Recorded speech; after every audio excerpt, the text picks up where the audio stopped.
All right, everybody, welcome back. Another episode live from InterNACHI here. This is the... Yeah, you got it. Okay, cool. I forgot what I was doing here. We are podcasting from the bar. No, but we only had one round here so far. But let's go around the horn here. So we got Shawn.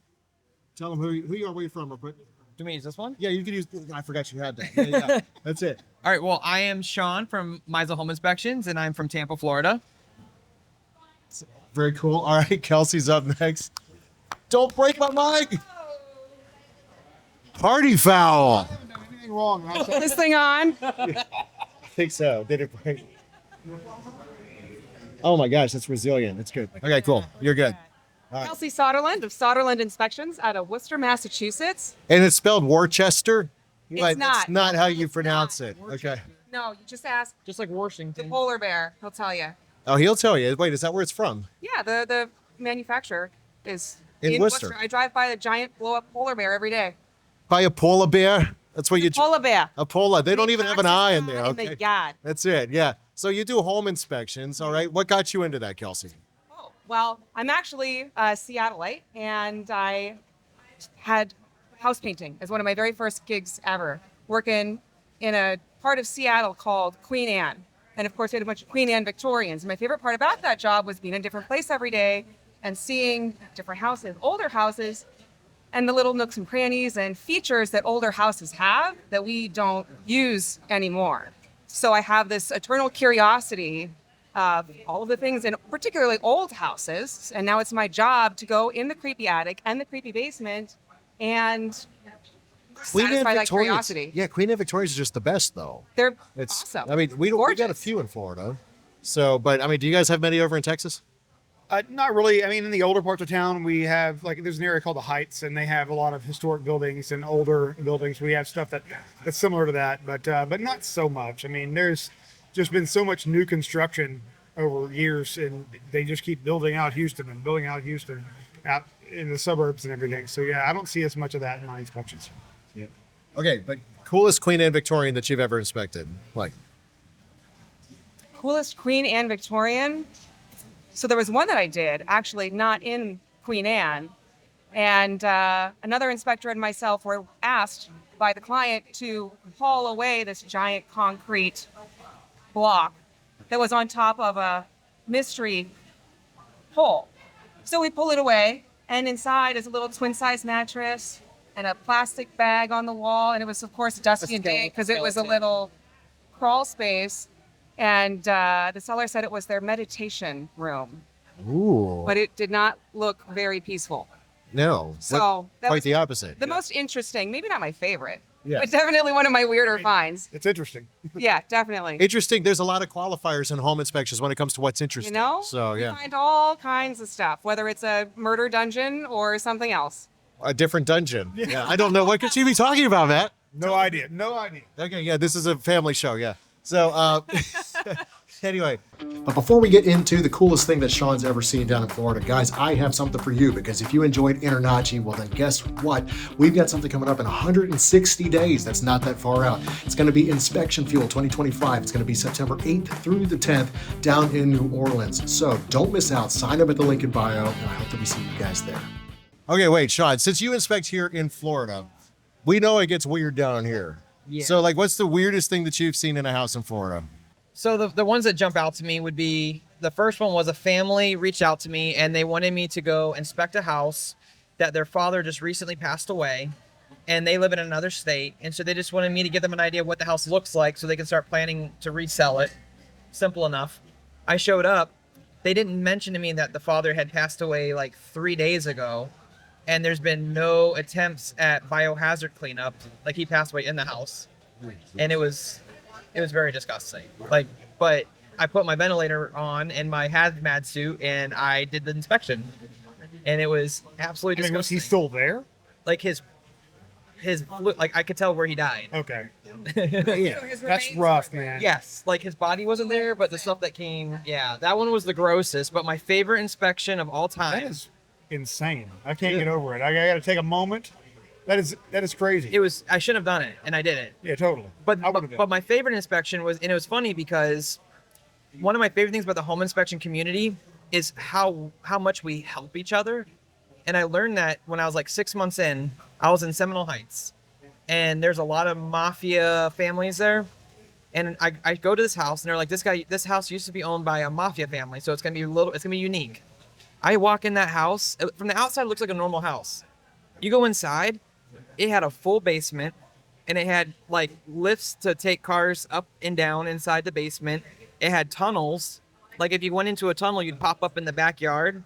I think I made a video about it. I'm trying to remember if I made a video. I mean, I definitely took photos, but like basically they had escape hatches. So like if the cops showed up, they can all go down into the basement and escape That through is the tunnels. wild. Everything was industrial. Everything was copper. I ended up having to go onto our Facebook group where a lot of us are, and I was like, I don't know we don't have basements in Florida. Like I'm sitting there like, what do I do? Like I'm sitting there taking pictures. Everyone was helping me. It was crazy. Yeah, so we don't have basements either. I was wondering about that because you said it had a basement. Like you seemed surprised by that. I've only seen one house that had a basement. Yeah, one house. And I mean, where you inspect though, there's a lot of basements, right? You don't throw it on the floor. I'll try. No promises. So yeah, in Massachusetts, we've got basements in almost every house. The crawl spaces I run into are maybe a little area that's accessible through the basement, that's underneath an addition or a porch or something like that. But typically, it's a wet basement. Right. But is there a such thing as a dry basement? Not really. Yeah, No. never. So why is it that you guys don't do basements in Florida? Is it the water table? Yeah, water table. Soil too. Yeah, if you're gonna do a basement, you have to shore it up, and like it's not a common. It costs a lot more to put a basement in Florida. Yeah. So same with us. It's mostly like it's water table, but it's also bedrock. Like there's a lot of bedrock, and so like it costs a lot to dig through all of that and to actually get a basement in Texas. Very, very few of them. Run across it every now and again, or at least not in my area of Texas. I think when you get up in the Panhandle, there's a little bit more. Yep. And again, I feel like it's a little bit of a soil thing too down here because it's a little bit sandier. It's going to give a little bit more. This kind of goes back to Queen Anne Victorians up north where it's much more compacted clay. I feel like those old foundations hold up, especially like the old stack stone foundations. Yeah. Those will hold up a whole lot better when you have that hard clay soil as compared to down here. But anyway, okay, so Queen Anne's, but that's not the coolest thing that we've talked about home inspection wise since we've been here. And guys, this is the best thing about conferences. It's the conversations that you have after hours, right? Some of which can be shared and some cannot. But in our case, there's a topic that I think is a fascinating one to talk about, which is home inspection vehicles. We don't get to talk about this much because it's something that we all live with. But at the same time, we talk about structure, we talk about code, we talk about, old home, new home, everything in between. What are properties like we're in your neck of the woods? But one thing is consistent. We all have a vehicle that we take to get to where we're going. And some of them are weird and some of them are common. But Kelsy, we shared some common ground on this in that we both inspected out of hatchbacks. Mm-hmm. So, okay, what made you want to pick that and what were you driving? So my first inspection vehicle was a Kia Soul. It's the perfect little inspector mobile. It's like a mini SUV. It doesn't have all-wheel drive, let alone four-wheel. But, I can get places, and it's a little box. I put a pod on the top. Yeah. So now, because the Kia Soul was really boring, and I like power sports, I have a Focus ST, which is a hatchback with some extra horsepower, manual transmission, turbo, and it's actually roomier than the Kia and more fun. And it's way more fun. So way more fun. All right, sound off in the comments if you're a tuner person or like a traditional muscle car person, or if you're a truck person. Okay. Now I've seen. Have you guys heard of? Oh gosh, I might have to cut this part out because I'm blanking on her name all of a sudden. Pam Pybus. There we go. Pam Pybus down in Jackson, Mississippi. Have you guys heard of her at all? Mm-mm. Okay, she has Inspect It Like a Girl. That's her company. Okay, yeah. That I know. Yeah. Okay, yeah. So that's Pam. She inspects in custom wrapped Mini Coopers, and so that's her go-to. Which a Mini is kind of a hatchback, but anyway, no, I used a Fiesta ST. But man, I never had more fun driving to inspections than I did in that freaking hatchback. Yeah. So okay, I think what's the most fun thing is like when you have people that are like really trying to get places, and you did the same thing with yours that I did, which is like completely full bolt on. Yep. Which if you're not a car person, you don't know what that is. Everything that's attached to the motor that is not the motor or the turbo, you upgrade. Yep. Just better parts, better power, tune that thing up. I mean, I would smoke some people that had no idea I was even coming. One of my besties called it Econo Box because he's got a GTI. So, of course, he's got to Well, he's a snobby little like throw shade at the Focus. German car, yeah. Uh, Thinks he's on high sobriety because it might not look fancy, but, it goes. yeah. Yeah.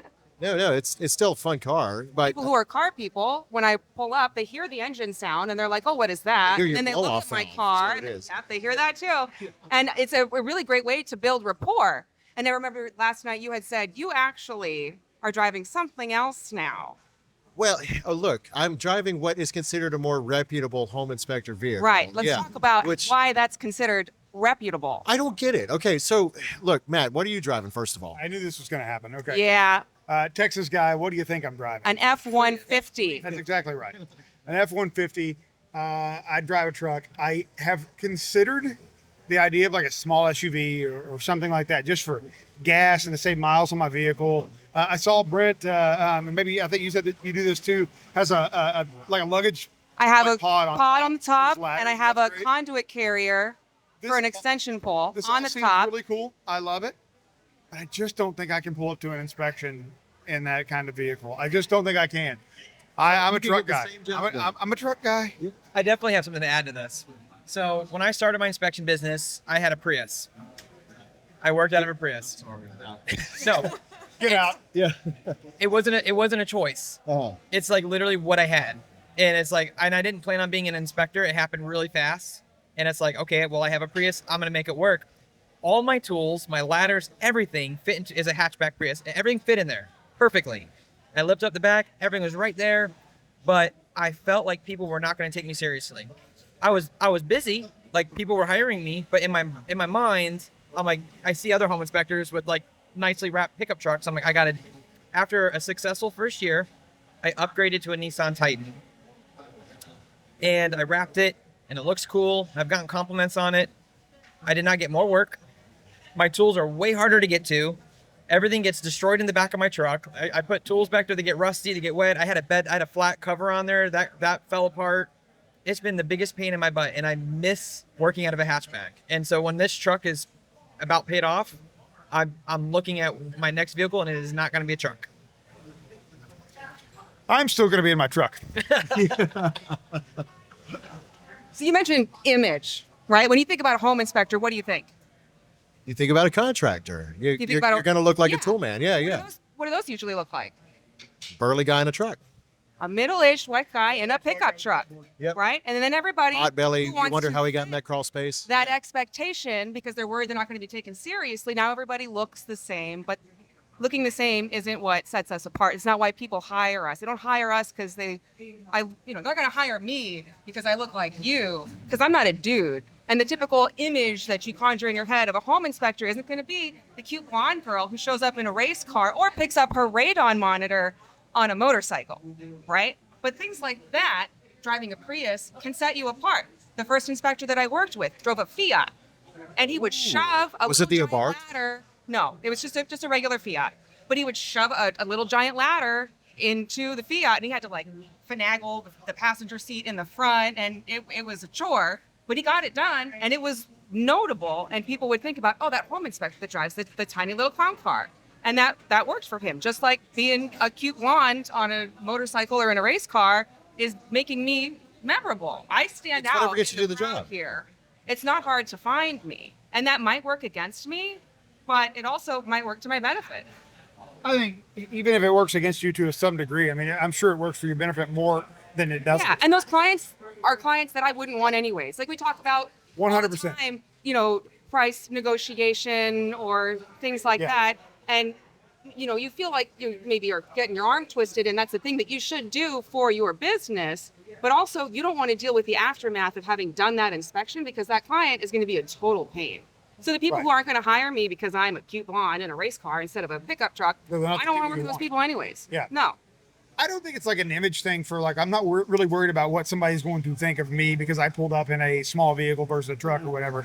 It's just, I just don't. I like the truck. Yeah. I feel better, in the truck. Maybe I don't know.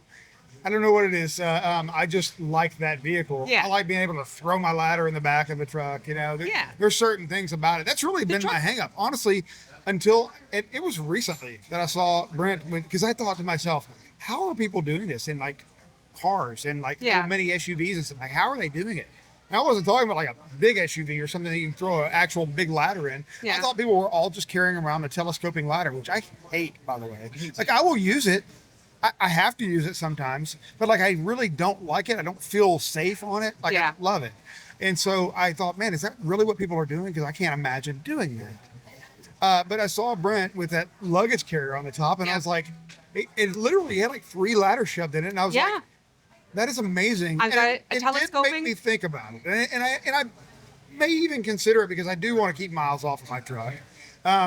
Once I found that as a possibility, but like before I was thinking like, I'm not going to do that. Like, I'm going to throw my ladder in the back of my truck, and that's what I'm going to do. Yeah. Now, it seems like a bit of a chore, especially with little giants. They're heavy to get them up in that luggage carrier. I mean, it can be done. I've actually traded in the Little Giant for the telescoping ladder because it's much lighter and it's not as unwieldy. Maybe you got a better one. I have a A-frame telescoping ladder, which is actually awful. So if anybody has a recommendation for a telescoping A-frame ladder, I am all ears. The one on Amazon that I got, I don't know, it's some Amazon thing. It's got no safeties. It's honestly a hazard. There's a company that I saw, some friends of mine, I think we're at World of Concrete, which was like a trade show up in Vegas a couple weeks ago, and they were looking. There's a ladder company there, and it interested me. They had, I think it was an A-frame and some like foldable or like, what do they call it? Like articulating telescoping ladder. Okay. I'll see if I can get the brand name for you because I was interested in it. I am on the hunt for a I'm not telescoping saying they're A-frame. better, but like they might be something you want to look at. I'm interested. Yeah. Okay, but does it need to be an A-frame? Just by preference, that's what you like? Well, there is a necessity for an A-frame. There's a lot of situations where you don't have a wall to lean the ladder up against. Exactly. If I've got an attic hatch in the middle of a garage, I need an A-frame or I ain't getting in there. When there's a will, there's a way. I have opened so many attic hatches with my extended climb. Yeah. Where, Done that. yeah. There's Maybe an art to it. I don't need an A-frame and I just need some skills. You'll have to share those. You have to figure it out. It's just you just prop it open a little bit, nudge it back, and then scoot your ladder forward, and then it's the same process on the way back down. Yeah. I've done that. But also like I think like whenever you have like moisture in the ceilings, there's not always a place that you can get a extendable ladder, you know. You have to have an A-frame. There's been times where I needed an A-frame. And Shawn doesn't need one because he's Peter Pan, so he can just. So, like what I learned is with the Little Giants, I have the Gorilla. Yeah. And the ones that are rated for 300 pounds are much lighter than the ones that are rated for 350 pounds. And I love my ladder. I've been using it for 5 years. I can get anywhere, everything. I had a telescoping ladder in the very beginning, and I hated it. Like, waiting for the air to decompress. And with my ladders, I'm like, bam, bam, bam, bam, in my truck. Yep. Telescoping ladder, I'm like, Yeah. I'm like, oh my gosh, like, can you please close? And then I pinch my fingers. That's the worst part. Yeah. I'm good. I'm good. Longest minute of your life. Yeah. It is the longest minute of my life. Like, man, everything needs to move as fast as me. No, I definitely get that. No, but different vehicles have different benefits, right? Because Matt, you were saying you like how comfortable you feel in your truck, which again, driving an F-150 now, I totally get it because I now get the luxury. We were talking about this last night. I get the luxury of going from job 1 to job 2 to job 3 with air-conditioned seats that cool the swamp. You know what that you get in the dirty South. Okay, Heated seats for me. Those are great in the wintertime, and especially when, at a certain age, you don't use them to warm yourself. You use them for the lower back pain. Yes. Yeah, he does exactly. That's what I'm referring to. Yeah, that's it. Yeah. But the thing is, it's like what you were saying is true too, where all of the stuff that used to fit in the hatchback comfortably and wouldn't slide around because it all just fit. Now that ladder slides, unless you're using a full proper ladder like you're using, my extended climb will slide around in the truck bed, right? So, Your toolbox. oh, okay, yeah, I see what you're saying. Yeah. I that's the one thing that now I carried all my gear isn't like in a roller bag, and honestly, I think that's the deal. Like you got to adapt to your vehicle because everything can work no matter what you're driving, whatever you're getting around in. But you might adapt your gear to your. It's just like I adapt my tools to whatever gear bag I'm carrying or whatever, like I recently upgraded my gas detector. I've been on the hunt for one that fit all my needs. And one of them was like the way I like to carry it on me. And when it's in my gear, the one that I had and I liked the best really didn't fit very good. So I wanted to find one that worked that good, but then also fit where I wanted it to be. I think the same thing's true when it comes to vehicles. I have a low profile toolbox and behind, the cab of my truck, and I keep my telescopic ladder in there. I've got my coveralls in there. I've got knee pads in there. There's a handful of items that I keep back there in relation to inspection gear. Then I have some stuff just like jumper cables and stuff like that just to have around. But that opens up the back of my truck, because you got a 4-door. Yeah. Yeah, it's that big back seat area. I use that for tools. Yeah, but that can really be if you're not things can roll all over the place. There's almost too much space. Yeah. Same thing with the ladder in the back. Mine does move around a little bit, but for the most part, it sits in there nicely. But yeah, you just kind of adapt to what you're using. Now, what I want to know, since we're talking about adaptive vehicles, how does this go with picking up radon monitors on a motorcycle? And does that affect your company insurance and stuff that you're required to carry, or are you required to carry specific insurance at all? Or So I have a fantastic insurance agent. okay, She's handled all that stuff for me so that I'm covered commercially for my vehicles, taking them to and from jobs, as well as, living my personal life, because both of these vehicles are also daily drivers, the bike weather dependent. So insurance wise, so it's all covered an there. Yeah. insurance agent, they will take care of it for you. You're saying don't just use Geico. Don't use Geico. Geico is actually what made me pull the trigger on using an agent. And if anybody in Massachusetts needs an agent, I got a good one. All right, she's got your person. There you go. I love it. And Shawn, I want to pivot to you here though, because we've been inspecting down here in Florida a bit. Matt, we were just talking with a team from the East Coast of Florida. We were talking about how the storm affected them. But for those of you, I'm sure if you've watched the news the last September and October, you saw that 2 massive hurricanes hit Florida. Shawn and I, we're both in the Tampa Bay area, and dude, we got whopped, man. We got walloped in a big way that has been generational as far as some of the damage that was done. So how did that affect you? Because we were talking in the conference area. It's really affected your inspections post-storm in a very interesting way. So let's talk about that a little bit. So the way I run my inspection business is I try to keep as many additional services as I can in case things change, the market slows down. And one of those things is if a natural disaster comes through, because people have a need for a service that a lot of us can provide, and it just takes someone who's opportunistic and energetic enough to go and tackle those things. Mm-hmm. So when the hurricane came and walloped us, I used to be in mortgages. I knew real estate was going to shut down for a month. And so I can't afford to go a whole month with no work. And I also know that a lot of roofs just got damaged heavily, and they're going to need to get all those buildings checked again, especially if they're under contract. There's a lot. So I started sending out emails. I started reaching out to HOAs, and I just offered my services. Okay, cool. And I was like, hey, if you guys want to have your community, if you have your roofs looked at, my team will come out. We'll do your entire community. And of course, I got a lot of no's, but then I had one person respond back to me, and they're like, we're really interested. Can we send out a mass email? And I said, yeah, sure. The next day he emails me back, okay, we got 125 people ready to go. And I was like, all right, we'll be there. Dude, all right. And you were doing this at a little bit of a discounted rate, and yet at the same time, you're now doing them in bulk. Yeah. And this is keeping your top of mind too. Yep, it was everyone. So it was me. I have 2 guys that work for me. We went out there and we just round, one guy was on one side of the street, one guy was on the other side of the street, and then one guy went on the interiors to look for ceiling stains. And we just went house by house by house by house. It took us 3 days to knock out 125 houses. And so some of my local inspector friends we're in a group together. We're like, man, there's been no work. And I'm like, I haven't slept in 4 days, because you've been getting enough. Yeah. That's amazing. Everyone needed a report. Everyone needed then a lot of them needed re-inspections after the roofers came out and we found a lot of damage. And so when things were fixed, then they called us back to come back out to another inspection. I mean, when you look at my revenue for right when the hurricane hit, everything tripled. Where a lot of my colleagues were like, man, I haven't had work in forever. So it's thinking outside the box. And then I also took advantage of the fact that I'm also a licensed mold assessor. and they got flooded south of me, like 2 hours south of me. So I drove 2 hours south, and I just started talking to all the remediator trucks I saw out there, all the GC trucks I saw out there. I'm like, hey, I get my card up. If you guys need a mold assessment, if you guys need an after the effect assessment, a PRV or something to like, so that you guys can put the houses back together. I made like 4 new remediator contacts, and I'm now doing more mold assessments than home inspections for like the last 3 months. That's wild. So it's just taking advantage of, an opportunity of a service that people desperately need. Right.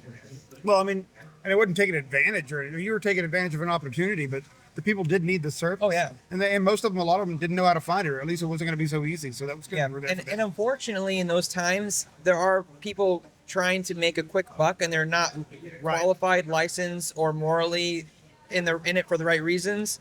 So like when word starts spreading that like reputable companies down here are doing good work, then the word of mouth starts picking up, and then now it's residual. I'm still doing those inspections. Right. Yeah, that'll keep paying off. It's just like building a home inspection company with referrals and everything. It's the same thing. So you said you were in mortgages? Is that what you said? Before home inspections, yeah. And so when was that? That was, well, it ended 7 years ago, and I was in it for 4 years. So Okay. And so, like, you saw a need for home inspection and you just went after that, or? Yeah, so I wanted, before mortgages, I was a cable installer. Okay. And I did other trades work, and I just wanted a taste of the other side. Yeah. I wanted to get into maybe a white collar field, start making more money, because I was tired of like living paycheck to paycheck, and I love math, and I got into mortgages, and I was good at it. But my problem is, I learned that I have a really bad ADHD problem, and I wasn't aware of it when I was installing cable.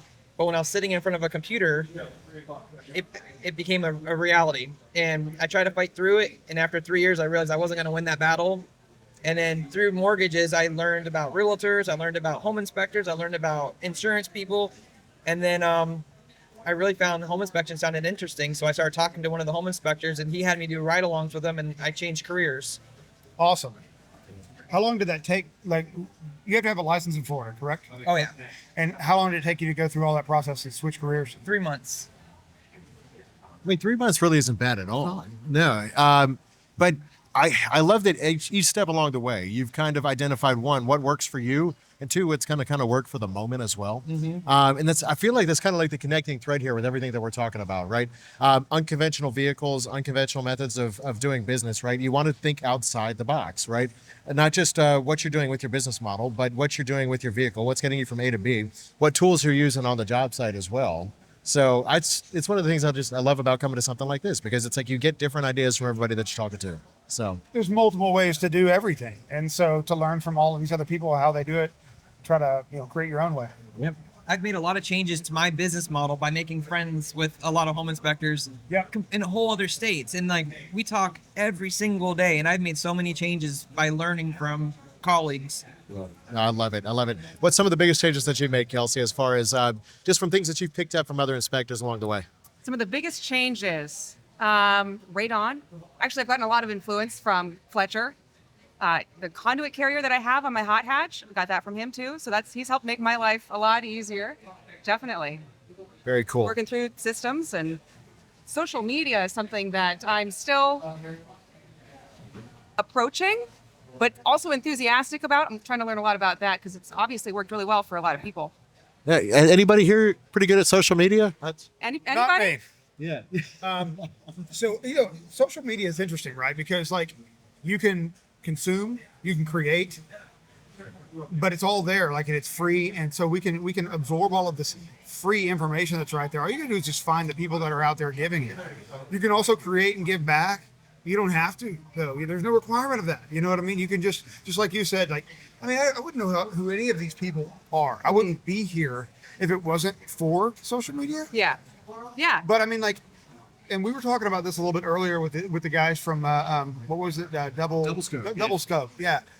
The connections that we make at events like this, and that we continue that connection and that through social media, we can see what these people are doing and keep in contact with them and keep learning from each other. Yeah. Whether it's about business or about home inspection or about tools or whatever it is, that is where the gold is really in these things for me, is actually after the event. All the connections that we make and how we continue that relationship going forward. Yeah. Yeah. I haven't taken a single class today, and I don't think I did more than 1 or 2 last year either, because I'm here really for the people. Yeah. You know, Inspector Preston's social media presence is how I ended up at his inspector retreat, which is how I met Fletcher and a few other people. And now I'm here talking to you guys, and a whole bunch of other things have, of course, happened in the meantime. But those connections that you make by meeting people and talking to them is really, really valuable.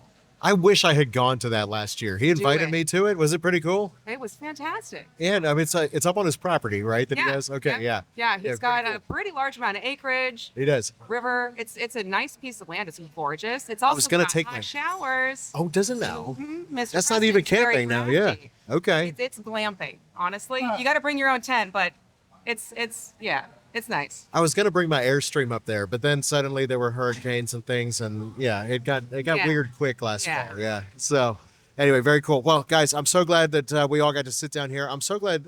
One, I got to meet both of you here this past week. Actually, by this past week, I mean yesterday. But it's felt like one of those things where you don't know how much time has or has not gone. I don't know, man. Time is it? Yeah, and we still have to hang out with more people yet. So you should join us. You should subscribe to the channel. You should keep watching. And let us know in the comments, one, what are you driving? And does Kelsey need an A-frame or not? So Let me know. that's it. So Kelsey, Shawn, thanks so much. Thank And for the show here, I'm Brad. I'm Matt. And we'll see you next time right here on the Ride Along. Testing out a new outro. Throw it right at me. Yeah, let's see if it works. Yeah.